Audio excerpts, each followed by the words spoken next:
फिरौन तब बिल्कुल कंगाल था, दिवालिया था, कर्ज में डूबा हुआ था। कर्ज चुकाने के डर से वह घर में छिपा रहता। इसी वजह से एक एक करके लेनदार फिरौन के घर आने लगे। फिरौन बहुत चालाक और धोखेबाज था। सिर्फ धोखेबाज ही नहीं बल्कि बड़ा ठग था, इसलिए कि वह घर में रहते हुए भी दरवाजा खुला रखता था ताकि लेनदार समझें कि घर में कोई नहीं है। दिन ब दिन लेनदार वहाँ आते लेकिन फिरौन को न देखकर लौट जाते। फिरौन अकेले सोचने लगा, मैं कब तक खुद को इस तरह छिपा सकता हूँ? मुझे खुद को साबित करना ही होगा। उस समय मिस्र आर्थिक दृष्टि से दुनिया में सबसे ऊपर था। फिर फिरौन लेनदारों के डर से रात के अंधेरे में बलक से मिस्र की ओर छिपते हुए निकल पड़ा। पूरी रात सफर करने के बाद वह आखिरकार मिस्र पहुंच गया। थोड़ी दूर चलने के बाद उसकी मुलाकात उसके दोस्त हमान से हुई। हमान ने उसे देखते ही पूछा, प्रिय दोस्त, तुम यहाँ क्यों हो? तुम्हारी क्या हालत है? तब फिरौन ने कहा, दोस्त हमान, मैं बड़ी मुसीबत में हूँ। लेनदारों के डर से भागकर यहाँ आया हूँ। मैं पूरी तरह से कंगाल हूँ, चारों ओर कर्ज में डूबा हूँ। अब मुझे किसी काम की जरूरत है। तब हमान ने कहा, फिरौन, मेरी भी यही हालत है, मुझे भी किसी काम की जरूरत है। इसके बाद फिरौन और हमान काम की तलाश में निकल पड़े। थोड़ी दूर चलने के बाद वे भूख और प्यास से बेहाल हो गए। दूर से उन्होंने देखा कि एक आदमी तरबूज के खेत में तरबूज काट रहा है। फिरौन और हमान धीरे धीरे उस तरबूज के खेत के पास जाकर बोले, चाचा जान, हम बहुत भूखे हैं, क्या हमें कुछ तरबूज खाने को देंगे? यह सुनकर उस आदमी ने उन्हें तरबूज खाने दिया। दोनों ने पेट भरकर तरबूज खाया और संतुष्ट हो गए। फिर उस तरबूज के खेत के मालिक ने उनसे पूछा, मैंने तुम लोगों को पहले कभी नहीं देखा, तुम कौन हो और कहाँ से आए हो? तब फिरौन ने कहा, हम परदेसी हैं, बलक से काम की तलाश में आए हैं। तरबूज के खेत के मालिक ने सोचा कि उसे भी काम करने वालों की जरूरत है, इसलिए उसने उनसे कहा, क्या तुम मेरे पास काम करोगे? हमान ने कहा, बिल्कुल, हम काम करेंगे। तब तरबूज के खेत के मालिक ने कहा, मेरे पास काम करना है तो ईमानदारी से करना होगा, चोरी नहीं की जा सकती। फिरौन बड़ा धोखेबाज था, इसलिए उसने चालाकी से कहा, मैंने जीवन में कभी झूठ नहीं बोला और चोरी तो दूर की बात है। इस तरह चालाकी से फिरौन और उसका दोस्त हमान तरबूज के खेत के मालिक का दिल जीतकर काम पर लग गए। अगले दिन से फिरौन और हमान तरबूज लेकर बाजार जाने लगे। बाजार में तरबूज ऊंचे दाम पर बेचते और मालिक को ज्यादा मुनाफा दिखाते। इस तरह उन्होंने और भी ज्यादा मालिक का दिल जीत लिया। काफी समय बीत गया। एक दिन फिरौन ने उस खेत के मालिक से कहा, चाचा जान, आप तरबूज पीस के हिसाब से हमें बेचें, इससे आपको और ज्यादा मुनाफा होगा। खेत के मालिक ने उसकी बात मान ली। इसके बाद फिरौन अगले दिन फिर बाजार में तरबूज बेचने ले गया। वह तरबूज पीस के हिसाब से खरीदता, कभी कभी कुछ तरबूज चोरी भी करता और बाजार में तरबूज को काटकर टुकड़ों में ऊंचे दाम पर बेचता। इस तरह चालाकी से फिरौन ने बहुत पैसा कमा लिया। एक रात फिरौन ने अपने दोस्त से कहा, हमान, अगर हम सिर्फ तरबूज बेचते रहे तो जिंदगी में कुछ नहीं कर पाएंगे, हमें कुछ और करना होगा।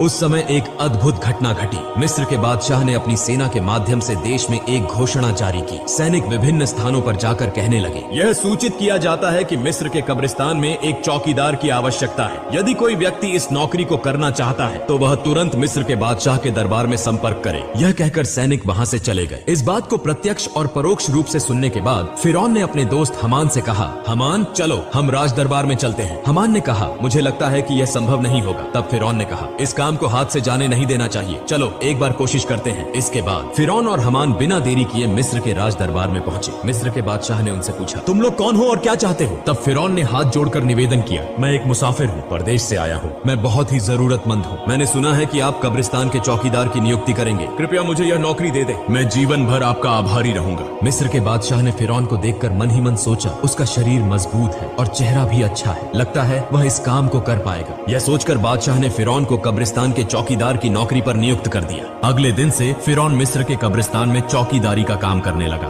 दिन रात वह कब्रिस्तान के गेट पर खड़ा रहता। पास ही एक छोटे से कमरे में उसका दोस्त हमान और वह दोनों साथ रहते थे। एक रात कुछ लोग एक मृत शरीर को दफनाने के लिए आए, लेकिन फिरौन ने उन्हें रोक दिया। उसने उन्हें कब्रिस्तान में प्रवेश नहीं करने दिया। तब उन्होंने पूछा, मामला क्या है? आप हमें लाश दफनाने से क्यों रोक रहे हैं? दरअसल फिरौन बड़ा धोखेबाज और ठग था। उसने चालाकी से कहा, क्या आप नहीं जानते, मिस्र के बादशाह ने नया कानून बनाया है, अगर किसी को लाश दफनानी है तो उसे एक सोने का सिक्का देना होगा। उन लोगों ने फिरौन की बात पर विश्वास कर लिया और उसे एक सिक्का देकर लाश को दफना दिया। इस तरह यह खबर फैल गई कि लाश को दफनाने के लिए एक सोने का सिक्का देना जरूरी है। इसी तरह फिरौन धोखाधड़ी करके बहुत पैसा कमाने लगा। उस समय एक अजीब घटना घटी। मिस्र में अल्लाह का कहर शुरू हो गया। चारों ओर कॉलरा और चेचक की बीमारी से बड़ी संख्या में लोग मरने लगे। कुछ लोग लाश को दफनाने के लिए कब्रिस्तान आए। तब फिरौन ने और भी चालाकी से कहा, मिस्र के बादशाह ने नया कानून बनाया है, अगर कोई व्यक्ति कॉलरा या चेचक से मरता है तो उसे 2 सोने के सिक्के देकर ही इस कब्रिस्तान में दफनाया जाएगा। फिरौन ने धोखाधड़ी से सभी से सोने के सिक्के लेकर बहुत बहुत सारा पैसा कमा लिया। इस तरह पूरा साल बीत गया। इसके बाद फिरौन ने अपने दोस्त से कहा, हामान देखो, मैंने 2 बोरियां पैसे कमा लिए हैं, लेकिन अब ये पैसे हमें मिस्र के बादशाह के पास ले जाने होंगे। यह सुनकर हामान चौंक गया। उसने कहा, फिरौन क्या तुम्हारा दिमाग खराब हो गया है? तुमने पैसे कमाने के लिए इतनी मेहनत की, सबको धोखा दिया और अब आखिर में ये पैसे बादशाह को देने जा रहे हो। फिरौन ने कहा, हामान धैर्य रखो, मेरी चालाकी धीरे धीरे सामने आएगी। इसके बाद बिना देर किए अगले दिन फिरौन और हामान 2 बोरियां सोने के सिक्कों की लेकर मिस्र के बादशाह के दरबार में पहुंच गए। मिस्र के बादशाह ने उनसे पूछा, क्या बात है, तुम लोग बोरियां लेकर राज दरबार में क्यों आए हो? तब फिरौन ने कहा, जहां पनाह, मैं 2 बोरियां सोने के सिक्कों के साथ आया हूं। यह सुनकर बादशाह के मंत्री ने उन्हें डांटते हुए कहा, तुम्हारी हिम्मत कैसे हुई कि तुम मिस्र के बादशाह के सामने खड़े होकर पैसों का घमंड दिखाओ? तब मिस्र के बादशाह ने पूछा, इतने सारे सोने के सिक्के तुम्हें कहां से मिले और तुम इसे यहाँ क्यों लाए हो? तब फिरौन ने कहा, जहां पनाह, जो लोग मृत लाश को दफनाने आते थे उनसे मैं 1 सोने का सिक्का लेता था। इसके अलावा इसमें मेरी तनख्वाह के पैसे भी शामिल हैं। मेरा असली मकसद यह है कि मिस्र में पिछले 2 साल से जो गरीब लोग कर नहीं चुका पाए, उनकी ओर से मैं ये सोने के सिक्के आपको दे रहा हूँ। कृपया उनकी कर माफी कर दीजिए। यह सुनकर वहाँ मौजूद सभी लोग हैरान रह गए। मिस्र के बादशाह उसके इस कार्य से प्रभावित हुए और उस पर विशेष ध्यान देने लगे। अगले दिन से पूरे मिस्र में यह खबर फैल गई कि एक कब्रिस्तान का चौकीदार ने मिस्र के गरीब लोगों का 2 साल का कर चुका दिया है। पूरे मिस्र के लोग कहने लगे, इतना अच्छा इंसान पूरे मिस्र में दूसरा कोई नहीं हो सकता। अगर यह व्यक्ति हमारे देश का बादशाह होता तो हम कितने सुखी होते। इसी तरह पहले मिस्र के बादशाह और फिर मिस्र के लोगों का दिल जीत लिया। इसके बाद काफी समय बीत गया। एक दिन मिस्र के बादशाह का वृद्धावस्था के कारण निधन हो गया।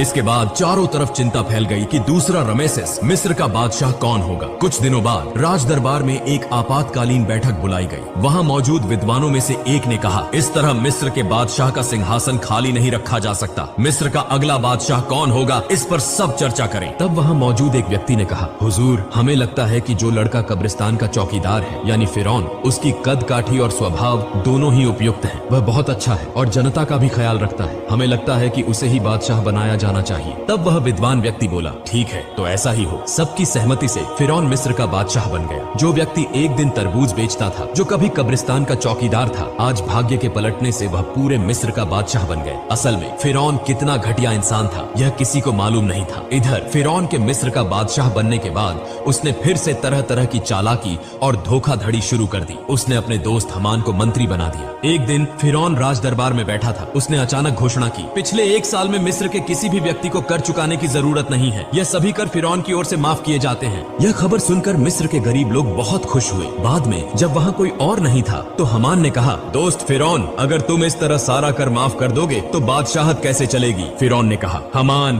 धैर्य रखो, इसके बाद मैं ऐसी चाल चलूंगा कि जीवन भर हम ही पूरे विश्व के बादशाह बने रहेंगे। ऐसी कोई ताकत नहीं होगी जो हमें हरा सके। इसके लिए योजना बनानी होगी। इस बात को कहकर वे दोनों एक एक करके चले गए। अगले दिन से पूरे मिस्र में फिरौन का नाम चर्चित होने लगा। इसी समय हामान ने फिरौन को बुलाकर कहा, मित्र फिरौन, अगर तुम जीवन भर बादशाह बने रहना चाहते हो तो तुम्हें कुछ काम अवश्य करने होंगे। तब फिरौन ने पूछा, वो काम क्या है? इसके बाद हामान ने एक एक करके सब कुछ बताया। फिर फिरौन ने राज दरबार में एक आपातकालीन बैठक का आयोजन किया। फिरौन ने कहा, आज से पूरे मिस्र में कोई शिक्षा व्यवस्था नहीं होगी। सभी पाठशालाएं बंद कर दी जाएंगी। फिरौन ने शाही फरमान दिया, मिस्र के किसी व्यक्ति को शिक्षा लेने और देने की अनुमति नहीं होगी। यदि कोई इस आदेश का उल्लंघन करता है तो उसे मौत की सजा दी जाएगी। पूरे मिस्र में जो लोग छोटे छोटे पत्थरों की मूर्तियां बनाकर पूजा करते थे, उन्हें आदेश दिया गया कि वे उन मूर्तियों को तोड़कर केवल फिरौन की मूर्ति की पूजा करें। इस प्रकार थोड़े ही समय में फिरौन के डर से लोगों ने पढ़ाई लिखाई बंद कर दी और पूरे मिस्र के लोग अल्लाह को भूलकर अज्ञानी और अंधविश्वासी बन गए।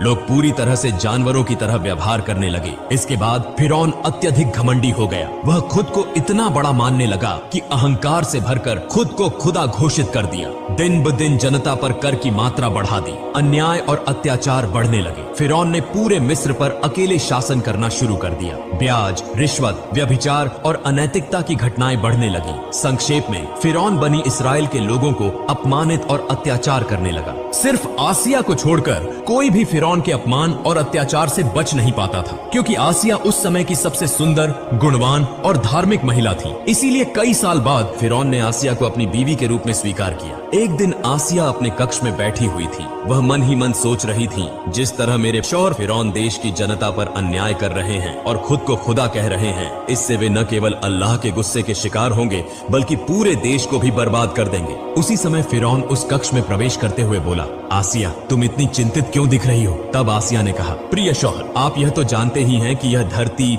चांद, सूरज, आसमान और जमीन सब कुछ महान अल्लाह ताला ने बनाया है। इसलिए चाहे इंसान कितनी भी शक्ति प्राप्त कर ले, वह एक छोटा सा कीट भी नहीं बना सकता। इंसान नश्वर है, एक दिन सबको इस दुनिया को छोड़कर जाना होगा। इसलिए आप खुद को खुदा कहना बंद करें और अल्लाह के रास्ते पर वापस लौट आएं। यह सुनते ही फिरौन बहुत गुस्से में आ गया और आसिया को डांटते हुए बोला, आसिया, अगर यह बात कोई और कहता तो मैं उसे मार डालता। जिस तरह सबने मुझे खुदा मान लिया है, तुम्हें भी मुझे खुदा मानना होगा, वरना तुम्हारा हाल भी उन्हीं की तरह होगा। यह कहकर फिरौन वहां से चला गया। उधर आसिया बहुत चिंतित हो गई। उनके पास कुछ भी करने का विकल्प नहीं था। उनकी आंखों से आंसू बहने लगे। इस तरह कई दिन बीत गए। फिर एक दिन फिरौन अपने कक्ष में आराम कर रहा था। आधी रात में उसने सपना देखा कि बनी इस्राएल की दिशा से एक विशाल आग का गोला आ रहा है जो पूरे मिस्र को जलाकर राख कर रहा है, लेकिन बनी इस्राएल के लोगों को कुछ भी नहीं हो रहा। यह स्वप्न देखकर फिरौन तुरंत जाग गया। फिरौन ने देर न करते हुए अगले दिन देश के विभिन्न हिस्सों से बड़े बड़े ज्योतिषियों को राज दरबार में बुलाया और अपने स्वप्न के बारे में बताया। फिरौन के इस स्वप्न का ताबीर करते हुए ज्योतिषियों में से एक ने कहा, जहांपना, आप नाराज न हो, भविष्य में हम आपकी मृत्यु देखते हैं। आप बहुत अधिक समय तक मिस्र के बादशाह नहीं रह पाएंगे। आपकी शक्ति पूरी तरह नष्ट हो जाएगी। यह सुनकर फिरौन बहुत गुस्से में आ गया और ज्योतिषी को डांटते हुए बोला, क्या कह रहे हो? मुझे शक्ति से बेदखल करने वाली कोई ताकत है क्या? तब ज्योतिषी ने कहा, बनी इस्राएल में से एक लड़का जिसका नाम मूसा है आपकी शक्ति समाप्त कर देगा। यह कहकर वे वहां से चले गए। कुछ दिन बाद फिरौन ने हमान से कहा, मिस्र के हर घर में यदि कोई लड़का बच्चा हो तो तुम अपनी सेना लेकर उसे मार डालो। फिरौन के आदेश पर हमान अपनी सेना के साथ मिस्र के हर घर में घुसकर बेटों को मारने लगा। तफसीरकारों के अनुसार इस तरह लगभग 80,000 बेटों की हत्या करने के बाद फिरौन ने फिर से मिस्र के सबसे बड़े ज्योतिषियों को गणना करने के लिए बुलाया। फिर ज्योतिषियों ने कहा, जहांपना, हम गणना करके देख रहे हैं, आपके द्वारा मारे गए लड़कों में मूसा नामक लड़का नहीं है। फिरौन ने कहा, अच्छे से गणना करो। इस बार ज्योतिषियों ने कहा, जहांपना, हम गणना करके देख रहे हैं, चाहे आप उसे मारने की कितनी भी कोशिश करें, आप उसे मार नहीं सकते। मूसा नामक यह लड़का आपकी शक्ति को नष्ट कर देगा और वह लड़का अब बच्चा है। यह सुनते ही फिरौन और गुस्से में आ गया और तुरंत आदेश दिया, तुम लोग हर घर में जाकर तलाशी लो, जहां भी मूसा होगा उसे मार डालो। यह खबर पूरे मिस्र में फैल गई। तब हजरत मूसा अलैहिस्सलाम की माँ बहुत चिंतित हो गई। वह सोचने लगी, अपने बच्चे मूसा को कैसे बचाया जाए। ठीक उसी समय उनकी बेटी मरियम नदी के किनारे बकरियां चरा रही थी। उसने देखा कि हमान और फिरौन की बहुत सी सेना उनके घर की ओर आ रही है। यह देखकर मरियम बहुत जल्दी अपने घर लौट आई और कहा, अम्मा जान, फिरौन की सेना हमारे घर की ओर आ रही है, मेरे भाई मूसा को तुम बचाओ। यह सुनकर हजरत मूसा अलैहिस्सलाम की माँ पूरी तरह चौंक गई। वह बिल्कुल भी नहीं समझ पा रही थी कि अब क्या किया जाए। इतने में फिरौन की सेना ने उनके घर को घेर लिया। ऐसे समय में अल्लाह रब्बुल आलमीन ने गैबी आवाज से कहा, हे मूसा की माँ, तुम देर न करो, अपने बेटे मूसा को जलते हुए चूल्हे में रखकर चली आओ। हजरत मूसा अलैहिस्सलाम की माँ ने देर न करते हुए अपने बच्चे मूसा को जलते हुए चूल्हे में रख दिया और तभी अचानक फिरौन की सेना घर में घुस आई। वे बोले, हमें खबर मिली है कि तुम्हारे घर में मूसा नामक बेटा है, जल्दी से उसे हमारे हवाले कर दो। तब हजरत मूसा की माँ ने कहा, देखो, यह तो मेरी बेटी है, यदि मेरे घर में मूसा है तो तुम लोग उसे ढूंढ कर देखो। फिर उसके बाद फिरौन की सेना घर के इधर उधर हर जगह तलाशी लेने लगी, लेकिन कहीं भी कुछ नहीं मिला। आखिरकार वे सभी वहां से चले गए। फिर हजरत मूसा अलैहिस्सलाम की माँ रोते रोते उस जलते हुए चूल्हे के पास गईं और देखा कि हजरत मूसा अलैहिस्सलाम जीवित हैं और उसी जलते हुए आग में खेल रहे हैं। अल्लाह की कृपा से हजरत मूसा अलैहिस्सलाम का एक बाल भी आग में नहीं जल गया। तब हजरत मूसा अलैहिस्सलाम की माँ ने अल्लाह का शुक्र अदा किया और कहा, हे अल्लाह, तुम सभी शक्तियों के मालिक हो, तुम्हारी सारी प्रशंसा है। अल्लाह, तुमने मेरे बेटे मूसा को बचाया। इसके बाद हजरत मूसा अलैहिस्सलाम की माँ ने उसी रात एक सपना देखा। अल्लाह रब्बुल आलमीन कह रहे थे, तुम एक लकड़ी का संदूक तैयार करो और हजरत मूसा अलैहिस्सलाम को उस संदूक में रखकर नील नदी में बहा दो। इस बीच अल्लाह रब्बुल आलमीन ने हजरत जिब्राइल अलैहिस्सलाम को बुलाया और कहा, हे जिब्राइल, तुम जाओ और मूसा अलैहिस्सलाम की माँ की मदद करो। यह आदेश पाकर हजरत जिब्राइल अलैहिस्सलाम मूसा नबी के घर की ओर चल पड़े। सुबह हजरत मूसा अलैहिस्सलाम की माँ अपने घर के सामने बहुत चिंता में बैठी हुई थी। उसी समय देखा कि एक दरवेश उनके घर आया।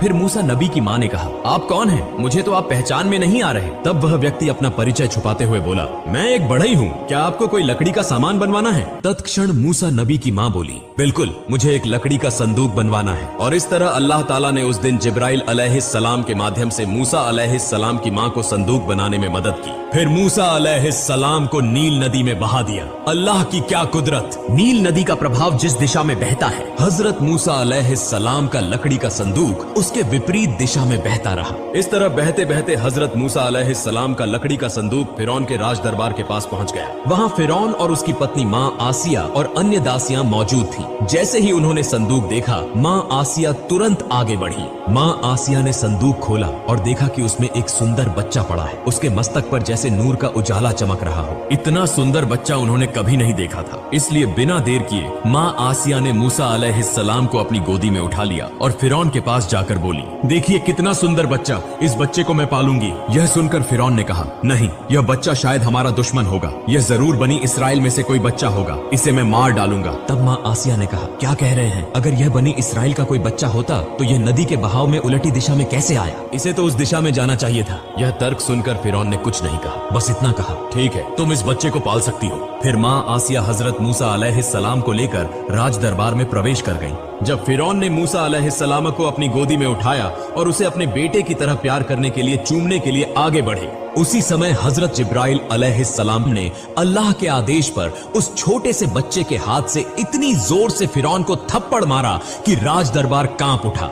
ऐसा लगा जैसे भूकंप शुरू हो गया हो। तब फिरौन के मन में संदेह उत्पन्न हुआ। वह मन ही मन सोचने लगे, यह बच्चा निश्चित रूप से सामान्य बच्चा नहीं है, इसे परखना होगा। फिर फिरौन ने एक व्यक्ति से कहा, जाओ थोड़ा सा सोना लाओ और उसके साथ आग भी ले आओ, इस बच्चे को परखते हैं। यह सुनकर वहां उपस्थित सभी लोग हैरान रह गए। जब वह व्यक्ति सोना और आग लेकर आया, उसी समय अल्लाह रब्बुल आलमीन ने हजरत जिब्राइल अलैहिस्सलाम के माध्यम से हजरत मूसा अलैहिस्सलाम का हाथ आग की ओर घुमा दिया और हजरत मूसा अलैहिस्सलाम चीखते हुए रोने लगे। तब माँ आसिया बोली, आप जैसे कठोर हृदय और निर्दयी इस दुनिया में और कोई नहीं होगा। इस छोटे से बच्चे को क्या आग और सोने का कोई अंतर पता है? इसके बाद फिरौन के मन का संदेह दूर हो गया और इस प्रकार हजरत मूसा